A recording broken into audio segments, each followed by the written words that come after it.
How to place a trade in Exness. First of all, open the app on your device and make sure you are logged in. On the home screen, tap on the trade section to view the available markets. Here you will find different currency pairs, commodities, indices, and other instruments you can trade. Select the instrument you want to trade, for example, Euro or USD. Tap on it to open the trading interface. Now choose whether you want to place a buy order if you think the price will rise or a sell order if you expect the price to drop. Enter the lot size or trade volume that you want to invest in this position.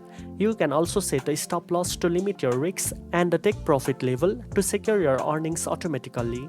Once you have reviewed all the details, tap on the confirm button to place your order. After placing the order, you can monitor the trade in the positions tab where you will see live updates on profit or loss. When you are ready to close the trade, simply select the order and tap on close. The result will be reflected instantly in your account balance. Now you know how to place a trade in Exness. If you found this video helpful, don't forget to like, share and subscribe for more trading tips. Thanks for watching and I'll see you in the next one.